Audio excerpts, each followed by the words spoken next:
Hello everyone and welcome to my channel. My name's Holly and I'm going to be showing you guys how to trim a pot this week.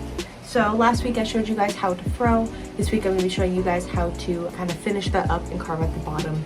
So if you're not familiar with what trimming is or what that looks like, anything that you may have that's ceramic and it has this little ring at the bottom, or even it's just kind of subtle change from the body of the pot to the bottom, this is what we would call the foot. It can look like a lot of different things. I'm just going to be showing you guys the basics of how to get familiar with it, and eventually you'll start to figure out what you like about trimming and like what shape you want to go for the more that you do it. But what you will need is a pot that you have thrown on the wheel. This can be done with hand-built items, but today we're going to focus on the wheel. And you want it in the leather hard stage. So what that means is it's dried out after you've thrown it. Sometimes clay tends to respond to the weather, so if you live in a super wet area, it might take a couple days for it to dry out and get this consistency, and if you live in a dry, hotter area, it might happen in a couple hours, so you might want to adjust for that. But leather hard is basically when you get your clay like out of the bag or you start working with it, it's kind of going to be this like nice mushy texture here, consistency. When you get to here, it's going to be a little bit drier than that, so I can't really adjust the shape or anything anymore. But if I were to really press on it or move it, I could technically smooth stuff out. So this is what we call the leather hard stage. Next, you're going to need all of your tools. We have a couple of different ones. You're going to want a needle and then some form of ribbon tools, ribbon or trimming tools. The ribbon tools will always end up looking like something like this. They're all going to be different shapes, but they're essentially going to have like this little loop, and so you can get some with more of an angle, a little bit of a rounded tip, and sometimes they come in some really funky shapes. These are just trimming tools, but like this. So just kind of a twisted piece of metal. Last thing, you're also going to want a chunk of clay. This could be like reclaimed clay, just as long as it's still squishy and not leather hard. Okay, so the first thing that we're going to do is put our pot upside down on the wheel. Most wheel heads will have these lines, which will help you kind of guide your pot to where the center is. However, if you don't have those lines, sometimes you can just take a little bit of water and kind of use that to kind of create some sort of line, so that way you can kind of get it as close to the center as you possibly can. If you can't do that and it doesn't happen right away, you'll kind of see that this is a little bit off. So we can grab our needle tool and I'll show you how to use this to find the center. So what we're going to do is we're going to keep our hand nice and steady. We're going to slowly move this. You don't want to spin the wheel too fast, otherwise the pot can go flying because it's not being held on right now. But we can use our needle to just make a nice even circle. So you can see here that our circle is not in the center of our pot. And how we find the center is we find the edge that is closest to the outside of the pot. So it would be right about here is the closest that it gets to the edge. We're going to move it that direction so we can kind of get that circle in there. So move just a little bit, and I'll go a little bit further outside this time, and I'm just going to slowly make another line. So you can see that that's a little bit better, but it's still a little bit closer on this side. So I'm going to again move it, and we're just going to kind of keep doing this until we get this perfectly in line with our outer edge. I always start this side and just keep moving out, so that way you're not having to redraw new lines here and trying to figure out which one you're following. If this does get confusing, take a sponge and some water and just go over the edge, so that way you can create a blank canvas again for you to draw on. So one more time, I think.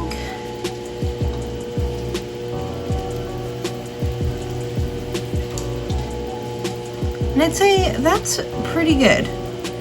Actually, might be a little bit more on this side. And how you can always tell is if you've gotten to this point where you've drawn lines all the way to the edge, you can just kind of stick your finger up to the side, and if it doesn't like move a whole lot, you can go ahead and be done. This isn't about as particular as getting centered is, where I told you guys in the first video that you really want to pay attention to these things. This is a little bit more up to you. Now, a lot of the times when we pull that wire through too, it's going to leave a little bit of overhang on one side. So on this pot, it's a little bit more on this side. I can kind of feel a little bit coming up here. So usually I'll just put my finger a little bit below that, so that way that gives me a more accurate reading of like where the body and stuff is. Now, I don't think this was a perfectly symmetrical pot. I can kind of see my lines down here. There we go.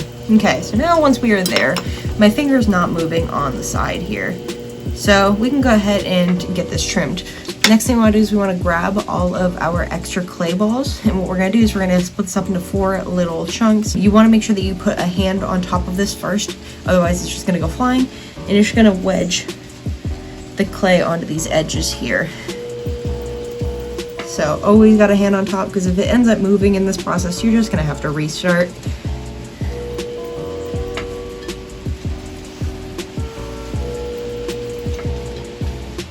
Okay, so once we are here, we kind of want to gauge how thick this is. Now, there's a couple of different ways to figure this out. I mean, if before you do any of this, if you kind of feel the bottom, if you have a thicker bottom, at least you'll know how far down you can push or carve. And if you're like me, you'll kind of wait till you get to this point to figure that out. So you can do the kind of the push test. And this gives me a bit of anxiety, because a lot of people say that when it moves, you should stop trimming.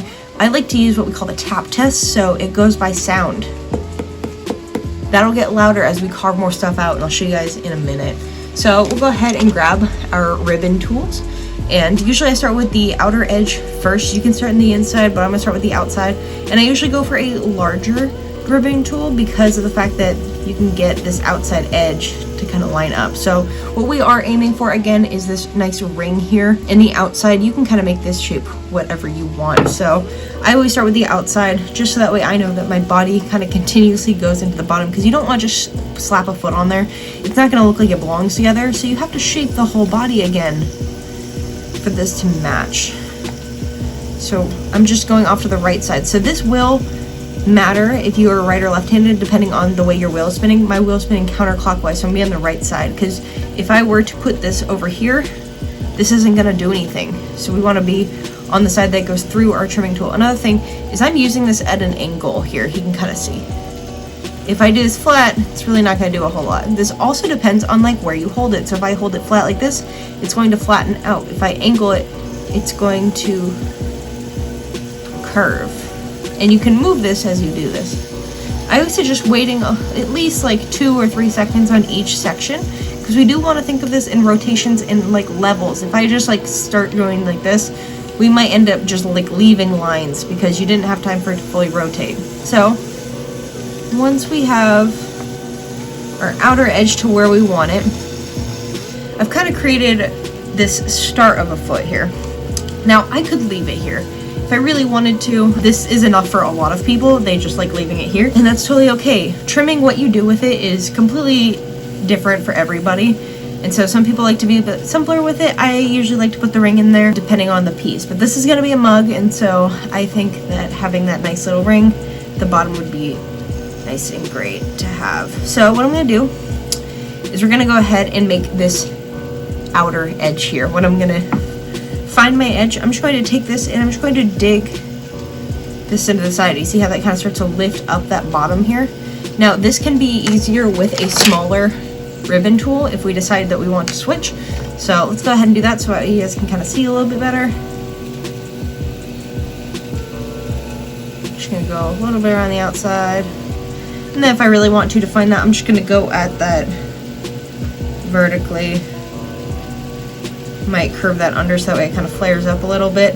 You can mess around with this as much as you want. I mean, be careful that you don't end up trimming through your pot, but eventually you'll get a bit more comfortable with this. Everybody's a little bit timid if this is the first time that you're ever trying this. So once we have the outside of our pot trimmed here, we're going to go ahead and start with the center. I always start with the very center, and I usually start with something like an edge. We can also do this with a circular one, whichever one you prefer, but we'll start a little bit in the center. We're just going to peel out.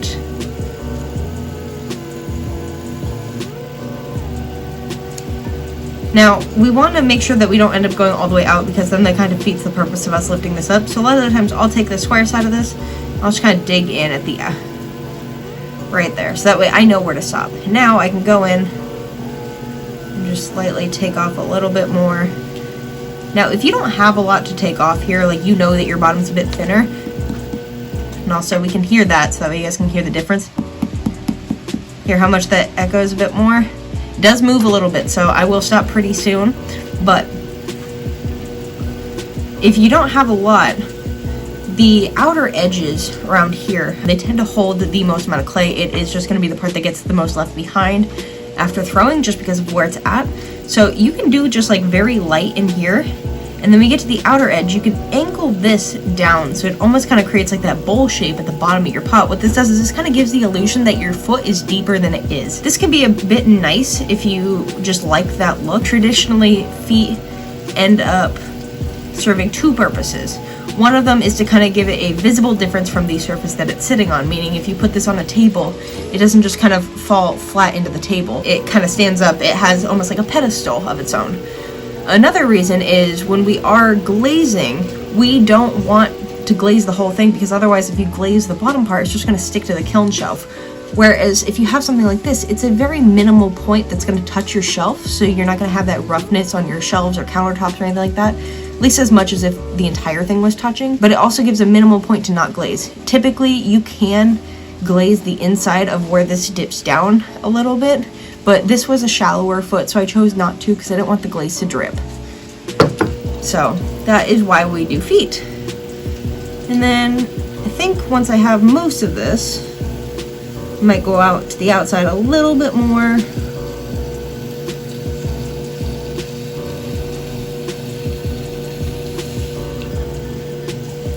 And then this part is totally optional, but if you find that this is a little bit rough, you can take a little bit of a sponge at the end and just kind of soften this. I do like rounder edges, and so that softness is really something that I value when I end up doing my work. So this also helps too if you have a really heavy pot. It'll help get some of that weight off of there. But if you end up getting a little bit of this stuff stuck, or it ends up changing shape just a little bit, we can kind of move that back and then just take a sponge, going over the top there, and it really will help. So yeah, now we have a nice little foot. All right, everyone, so I hope that that was helpful for you in learning how to trim. There are other ways, so remember that with watching my videos that my way is not the only way, and learning from multiple artists will help you in the long run. So if you liked the video, go ahead and hit like, subscribe. My next video, I believe, will be doing handles, and then I'll also be doing plates at some point too. So that way I can show you guys how to finish the mug. But thank you all for joining me today, and have a wonderful rest of your day.